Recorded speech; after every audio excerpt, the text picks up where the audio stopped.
Journal entry 344. Clear skies as far as the eye can see. A bit chilly but great airship weather. So we're over the desert hauling ass when Ian comes up from below and takes a look and asks where the mountains are. Well, the nearest mountain is Sabran, and the Dwarven Range to the southwest a few days. Otherwise, the landscape looks pretty flat aside from the occasional dunes. Ian starts throwing a fit, saying that the landscape doesn't make sense, that there should be a lot of mountains around to keep rain clouds out of the area, otherwise the area should be plains or forest.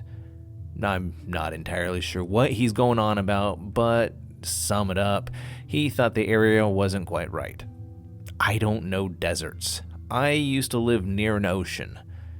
In other news, the MP3 golem is apparently on the ship. I haven't heard from it since the Battle of Wolf Lake, but I can hear Celine Dion coming from somewhere. That little bitch. Wait, that used to be Mike's player. Why did he have Celine Dion? Oh, I'm gonna have to have a talk with him. Journal entry 345. We found an oasis today and made a short stop to replenish our water supplies. I'm not sure how much longer we have to go, but it can't hurt to be prepared. We did find the remains of an old wagon nearby. It looks like its wheels had shattered. Possibly remains of an old trade caravan. They didn't have anything of value. Max and Ian tore it apart and made it into a kind of a marker. We all signed our names, the Earth date, and the local date on it. Even Rihanna. She didn't quite get why we had her do it, but chances are she's still going to be alive when this thing disintegrates. Maybe by then she'll learn some manners.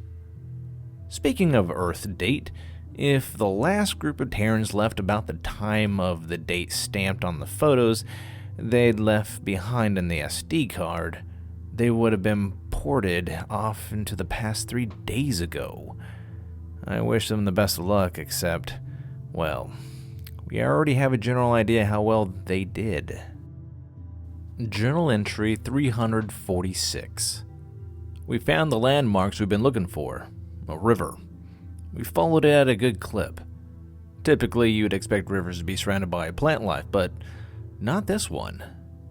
You'd expect the sand to have consumed it otherwise, but Jason said it looks artificial. Its depth is too even. A few hours later, we spot it. A city in the distance.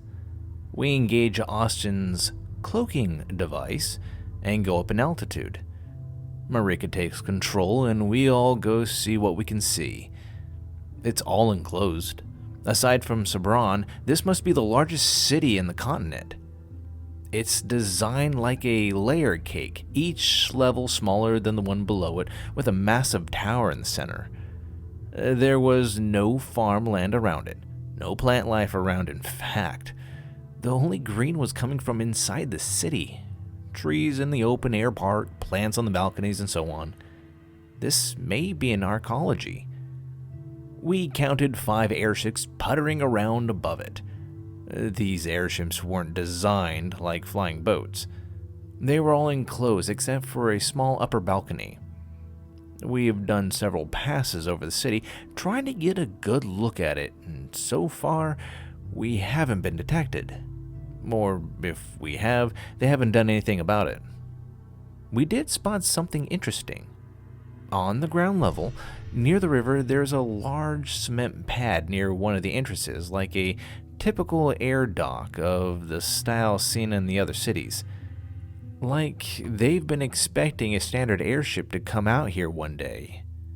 We're gonna go move back out of visual range and land for the night. Head in during the day acting like traders and see what happens. We can pull it off. We even have a ton of ingredients in the hold.